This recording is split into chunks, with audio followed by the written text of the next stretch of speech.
Mungkin hanya kebetulan Rusia menumpuk tekanan militer di Ukraina bersamaan ketika Cina kembali mengguncang pedang mereka di sekitar Taiwan.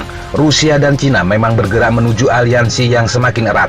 Meski tidak ada bukti hubungan langsung antara Ukraina dan Taiwan, Presiden Vladimir Putin dan Xi Jinping tidak diragukan sepenuhnya menyadari tindakan mereka memiliki efek identik dan saling menguatkan, yakni memberi pesan serta menguji keteguhan pemerintah baru Joe Biden.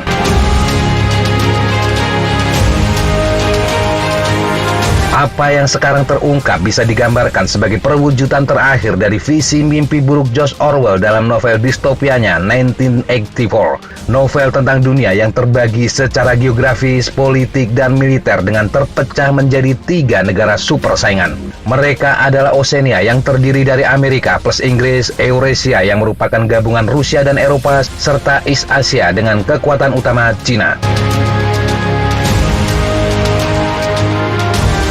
Buku Orwell terbit pada tahun 1949 bertepatan dengan pembentukan Pakta Pertahanan Atlantik Utara atau NATO yang dipimpin Amerika dan munculnya Uni Soviet sebagai kekuatan nuklir. Waktu itu juga melihat proklamasi Republik Rakyat Cina oleh Mao Zedong. Namun itu adalah hari-hari awal. Prediksi Orwell tentang konfrontasi global 3 arah tanpa akhir terbukti prematur. Cina membutuhkan waktu untuk berkembang. Uni Soviet akhirnya runtuh. Amerika mendeklarasikan momen unipolar dan mengklaim kemenangan. Namun hari ini dengan beberapa ukuran, dunia tripartit Orwell akhirnya terwujud. 2021 adalah tahun 1984 yang baru.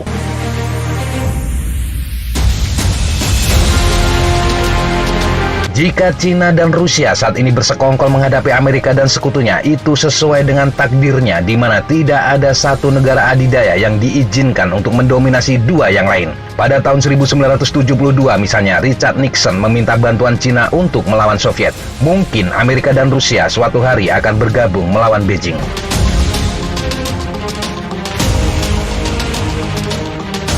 Pendukung dunia multipolar akan mengatakan itu terlalu sederhana dan keseimbangan strategis lebih rumit dan kompleks. Tetapi beda jika itu ditanyakan kepada orang-orang di wilayah Donbas, Ukraina Timur, dan Crimea yang menghadapi pembangunan militer Rusia di sepanjang garis kontak. Konsensus di antara para analis adalah bahwa Vladimir Putin tidak akan menyerang. Lantas apa yang dia lakukan? Sejumlah pihak mengatakan dia diprovokasi oleh dekret Ukraina bulan lalu yang menyatakan pengambilan kembali Crimea yang direbut oleh Rusia pada tahun 2014. Moskow juga terganggu dengan perbincangan baru tentang Ukraina bergabung dengan NATO. Penjelasan yang lebih sederhana adalah bahwa Moskow menekan Kiev untuk memecahkan kebuntuan dalam apa yang disebut sebagai proses perdamaian Minsk setelah gencatan senjata Donbas runtuh. Putin harus diakui menikmati peningkatan peringkat yang besar setelah aneksasi Crimea, tetapi juga harus diakui kenaikan itu singkat. Pada Maret 2021 lalu, dia tampil megah di televisi untuk menandai ulang tahun ke-7 masuknya Ukraina. Langkah yang disebut sebagai upaya untuk merebut kembali popularitasnya yang hilang. Tetapi ini tidak akan mudah. Orang Rusia disibukkan dengan pandemi virus corona, penurunan pendapatan dan prospek sosial ekonomi yang memburuk. Lebih dari sebelumnya, proyek restorasi kekaisaran Soviet Putin tampaknya tidak relevan, terutama bagi kaum muda. Putin mendapat kecaman dari para pendukung aktivis oposisi yang ditangkap Alexei Navalny. Menurut jajak pendapat Levada Center Rusia baru-baru ini, hanya 32% orang Rusia yang mempercayai presiden mereka. Dilihat dengan cara ini, ketegangan Ukraina tampaknya berarti upaya yang diperhitungkan untuk tujuan politik domestik.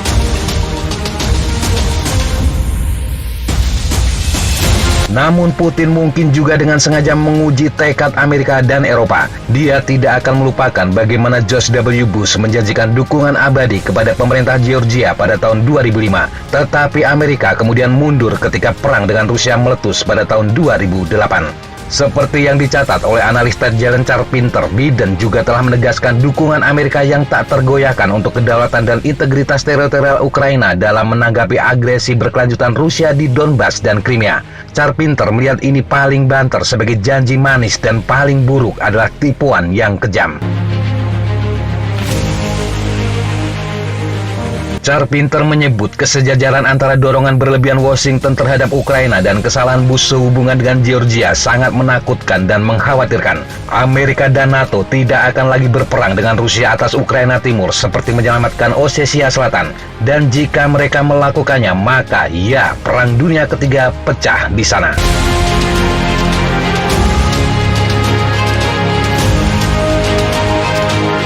Di sisi dunia lain ada Xi Jinping. Pemimpin Cina ini telah meradang dengan banyak penghinaan di tangan barat, termasuk tuduhan genosida di Xinjiang, kebrutalan di Hong Kong, dan agresi di Laut Cina. Apa yang mendorongnya hingga sekarang pasukannya mengepung Taiwan? Satu jawaban adalah Xi Jinping mungkin juga berharap untuk mengalihkan perhatian dari masalah domestik. Mungkin dia menghadapi tantangan yang tidak terlihat di dalam Partai Komunis Cina. Lebih mungkin dia ingin menandai ulang tahun ke-100 berdirinya Partai Komunis Cina pada Juli 2021 nanti dengan akhirnya menaklukkan apa yang menjadi benteng terakhir nasionalis Chiang Kai-shek. Reunifikasi Taiwan akan menutup warisan Xi Jinping. Hubungan pribadi, strategis, dan militer yang semakin dekat dengan Putin berarti bahwa dia tidak akan menghadapi penolakan. Orang Taiwan akan bersumpah untuk bertarung, tetapi tidak bisa menang sendirian. Hanya orang Amerika yang benar-benar menghalangi jalannya.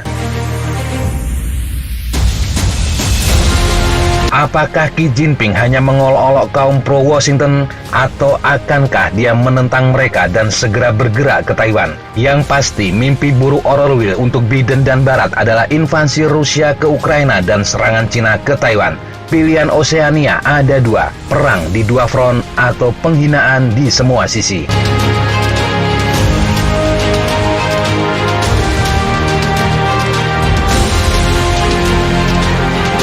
Demikian sahabat Jejatapa, informasi yang bisa kita sampaikan untuk kesempatan kali ini. Sampai jumpa di kesempatan yang berbeda. Tetap semangat dan jaga kesehatan. Salam Fly Like an Eagle, Fight Like a Falcon.